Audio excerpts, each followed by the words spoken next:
விஜயகாந்த் கடந்த ஆண்டு டிசம்பர் மாதம் 28ஆம் தேதி காலமானார்.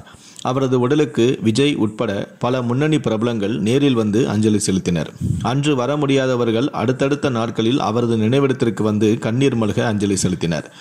இதையடுத்து தென்னிந்திய நடிகர் சங்கம் சார்பில் மறைந்த நடிகர் விஜயகாந்தின் நினைவேந்தல் கூட்டம் நேற்று முன்தினம் நடைபெற்றது.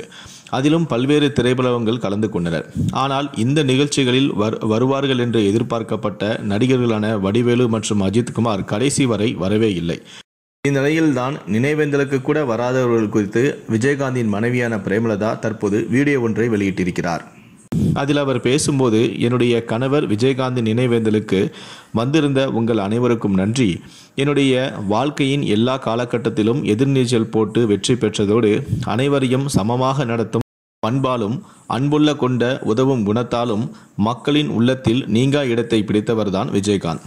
தன்னுடைய திரைப்படங்களின் மூலமும் நல்ல கருத்துக்களை மக்கள் மனதில் விதைத்தவர் கேப்டன் விஜயகாந்த். இன்றைக்கு நம்முடன் கேப்டன் இல்லை என்று நீங்கள் வருத்தப்பட வேண்டாம். அவருடைய ஆன்மா நம்முடன் தான் இருக்கிறது. கேப்டனின் இறுதி பயணத்தில் வந்து அவருக்கு அஞ்சலி செலுத்தியவர்களுக்கு என்னுடைய நன்றியை நான் தெரிவித்துக் கொள்கிறேன்.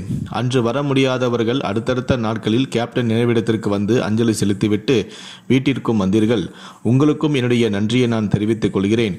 ஏதோ ஒரு சூழ்நிலை காரணமாக விஜயகாந்தின் இறுதி பயணத்தில் பங்கேற்க முடியாத சூழலில் சிக்கிக் கொண்டவர்களின் எண்ணமும் கேப்டனிடத்தில் இருந்திருக்கும் என்பதில் எங்களுக்கு மாற்று கருத்து இல்லை. இறுதி பயணத்தில் எங்களுடன் பங்கேற்ற அனைவருக்கும் என்னுடைய நன்றியை நான் தெரிவித்துக் கொள்கிறேன்.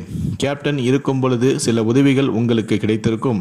இனிமேல் அது கிடைக்குமா என்ற கேள்வி உங்களுக்கு எழ வாய்ப்பிருக்கிறது. நீங்கள் எப்போது வேண்டுமானாலும் எப்போதும் போல கேப்டனிடம் உதவி கேட்கும் வகையில் எங்கள் இல்லம் தேடி வந்து உதவி கேட்கலாம். எங்களால் முடிந்த உதவியை நிச்சயமாக நாங்கள் உங்களுக்கு செய்வோம் என்று பேசினார். சமூக வலைத்தளங்களில் எங்களை பின்தொடரலாம் எனவும்